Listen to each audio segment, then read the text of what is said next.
came home from work this afternoon, and I was in the kitchen, and my wife, I think, picked up this little beauty. Cocoon Returns. Not the first one, but the second one. First one, 1985. This one, 1998. So I saw it there, and I was like, I don't really remember a whole lot about it. I just kind of forgot. So I'm like, why not just pop it in the old VCR and watch it? So I just did that. I wasn't even sure what was on it because the label's missing, but then I found it on the floor. So I'm going to have to do it a favor and get it reattached. You know what I'm saying? So, Cocoon, what is it about? Basically, it's a bit of a rehash of the first one, right? You have aliens that are coming back down to Earth to retrieve their cocooned alien friends and bring them back to their planet before they die in the cocoon. So, this time they bring back the old farts that went away with them to live happily ever after in some other solar system. So now they're back, and they're meeting up with their own friends, seeing family and whatnot. So the thing opens up with Wilford Brimley not advertising diabetes. Hi, I'm Wilford Brimley, and I have diabetes. But connecting with the son through the television, right? And somehow the son can talk back to him, so who knows. Anyway, that's how he's communicating to his grandson, not his son. And his grandson's played by the same kid who was in Neverending Story, among other things. But puberty hit this guy hard in this one. His voice is like, oh, hey, Dad. Anyway. Mom, I don't need to see a shrink. They're not dead. He's the grandson in this. So Wilford Brimley's like, tell your mom we're coming back. And he's like, well, my mom thinks you're dead. He's like, just tell her the truth. So he tells the mom, hey, Mom, Grandpa and Grandma are coming back. They've been in outer space. And she's like, kind of like a very sitcom-y sort of way where you don't know anything about her. You just, where's the dad? Don't know. Don't care. Opens the door, and there's her dad, and she does the old faint trick, falls back, and then you never see her again through the whole movie. Just gone. Hello, darling.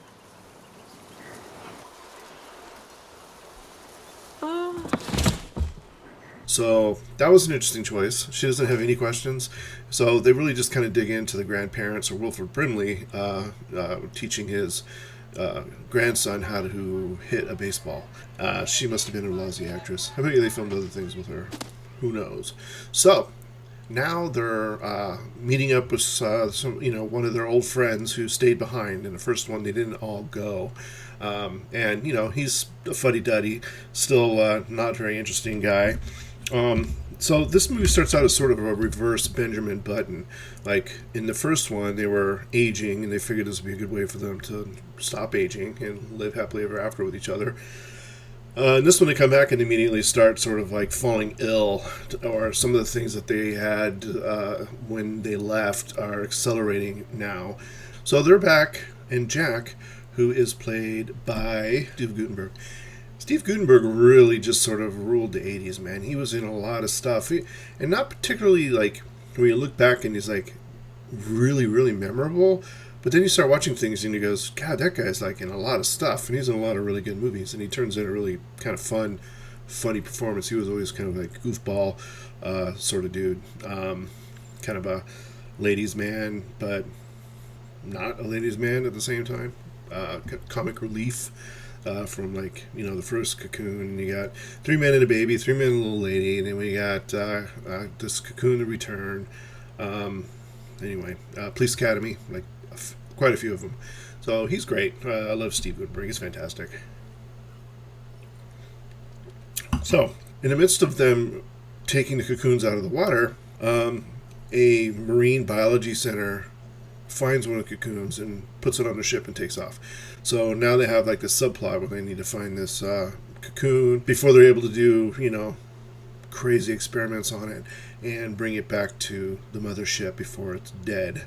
Okay. The lady who is sort of in charge of the operation happens to be Courtney Cox, and she's like full on, 20 in this thing. It's a life form. So good for her for having a PhD. So they know that it's an alien because they do like an MRI on it, and they see the alien all kind of, in a fetal position, squirming around in there. And then when they cut it open, the alien looks like a cross between Mac and Me, and someone wearing a full body condom, I guess, would be your best, like in Naked Gun, when he was wearing a full condom, kind of looked like this alien. So they have this alien, and they never address that it's that this is a big deal. Like, there's no police presence, there's no military, there's nothing. It's just kind of like watching this alien in a cell, and no one's alerted. There's no press or anything like that, so they don't really treat it like it's a big deal. They're just kind of like, oh, cool, we found an alien in an egg in the ocean. Super. So anyway, there's one of the ladies that hooked up with Steve Guttenberg in the first one, in a weird way. Like, he wanted to like totally bang her, and she they're able to remove their skin, like these skin that looks like us, and then there's like these floating, almost angelic Mac and Me rubber kind of looking things, and then when they share each other, it's like super orgasm, right? So in the first one, they kind of show that with Steve Guttenberg just kind of like, you know. So in this one, they go out to dinner, and she's having something she's never had before, like an aphrodisiac, and she gets super alien horny, and she's like, I want to share my stuff with you right now. Steve Guttenberg's like, oh, maybe not here, and she starts to float up in the air, and then she does like the alien version of ejaculation. I want to share myself with you right now. So she alien ejaculates, and it just starts bouncing all over the room, hitting random people. Then it just smashes right into this other random guy, and he's just like, he's like, you know, having a good time. Anyway, I guess that was the whole alien ejaculation scene. There was a ghost! There's ectoplasm! So now this alien that Courtney Cox found is not doing so well. She's like, oh my god, I regret all my life choices for hurting this poor innocent alien. But really, you could tell in her eyes that she's just disappointed that there's no anal probes available at this time. Like, this alien is there and no one has anything in their ass.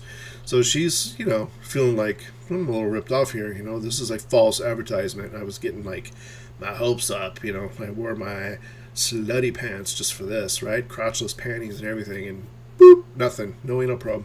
So it's disappointing, because we were always told the aliens, you know, did that. That was like part of our deal, right? So do you guys just not do the anal probe anymore? Is that? No, that's more or less been retired. I see.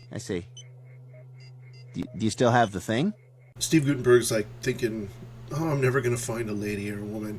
And this alien lady's like, that's not true. Here, let me put my hand on your forehead. And he's like, okay. And she like sends him something in his memories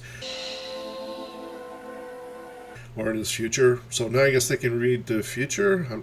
Who knows? So in this version of himself in the future, it's him and Courtney Cox and 2 kids and a dog. And he comes out of like this southern mansion with like a pipe and the smoking jacket, or the jacket and all that. So he's doing like the full-on Fletch Lives in this thing, where he comes out, and that's like their version of like making it in this world. Look, Colonel, the folks have come to serenade you this evening.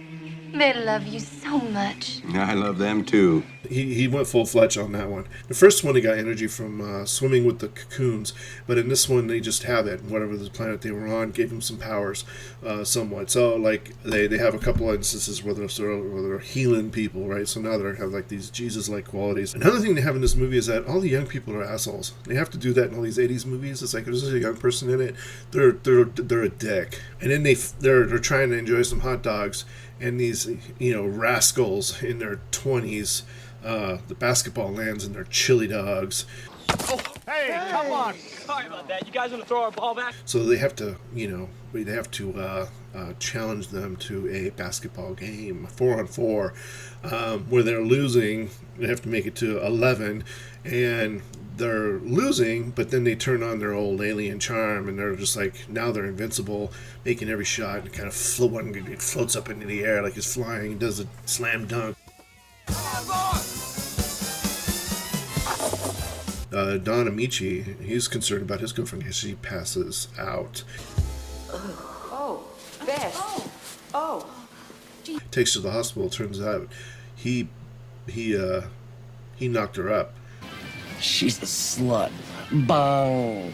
So she's a golden girl slut for sure.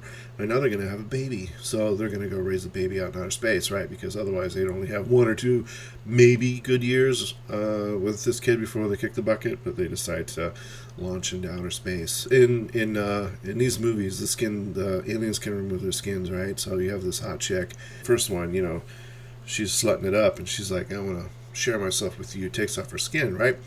But you know what? How useful would those skins be? It'd be like, can you just leave the skin if you're taking off? Because I could probably put the skin on pretty much anything and have a pretty good time. So basically, you could just wrap the skin on some skanks that you find, out and about. They think they're gonna score, and you're like, hey, just can you go to the bathroom and put the skin on? And then they come out and they're hot, So, and you can just keep that skin for the rest of your life. It never ages, It does everything you want it to do. Put it in a sink, maybe put a little detergent on it, get it nice and get all the little crevices worked out, you know what I'm saying? And then wait for the next opportunity to throw that skin on something. As far as the movie goes, it's actually fun. It's entertaining. I mean, I don't know if there'd be any reason back in the day to see it in the theater, except back in '88, you didn't really have a lot of movies laying around your house. VHS was kind of like, not everyone had like a big collection of VHS or anything like that, so you did go to the movies a lot. So I can imagine going to see this movie and feeling like, okay, well, I get to see the old team back together. I get a little bit of the same movie that was in the first one, but they throw a little bit of a twist in there. Lots of scenes where you have a bunch of geriatrics doing fun stuff like salsa dancing, and they're totally perverted. They go to the beach and they're like, hey, you want to get your wick wet? Come on, Bernie. You want to dip your wick? Come on! Because they see a bunch of girls in bikinis and they're like, woohoo! They have quite a few of those kind of scenes in there too. So the movie isn't as good as the first one. The first one was definitely a really good movie, a good 80s film, kind of solid, directed by Ron Howard, which 80s were very kind to Ron Howard, man. He was really who he needed to be and should have been in the 80s. I've never really been much of a Ron Howard fan since those earlier days, but I mean, when you're talking like Night Shift, Cocoon, you're talking about Splash. So anyway, this is like kind of pinnacle Ron Howard. So at the end of the movie, Brian Dennehy gets beamed down to collect his paycheck. He's in it for literally like 5 minutes, all in one scene on the boat. So obviously Brian Dennehy had something else to do, or he was like, fuck that. But they gave him a little bit more money maybe, just so that he would show up, because he was like one of the bigger stars of the first one. Walter! Good to see you, Jack. Cocoon Return, you know what? It definitely does not hold up on its own. Like, if you watch this movie without knowledge of the first one, or having seen or cared about the first one, it'd be a dud. You'd just be like, I don't know what the fuck I'm watching right now. But as far as a follow-up to the first one, it's a good little follow-up. It's especially for TV. And let me tell you, when you watch it on VHS in your throwback room, like I do, with a VCR and television, and you're having a drink, and you kind of like get up every once in a while to get some food for your kids. I made some brownies for them. I don't know. It doesn't really get any better. So in the context of all those things, Cocoon Return hits all those notes perfectly. Having a Cosmo right now. The cranberry juice was expired in January, and this is late June. Oh, might as well say July. So hopefully I don't get sick. But it looked fine, and once you add the vodka to it, I'm sure it would kill anything that's been in there. But I'll let you know if I get sick, but I don't think it will. Hold on. Here's to not getting sick.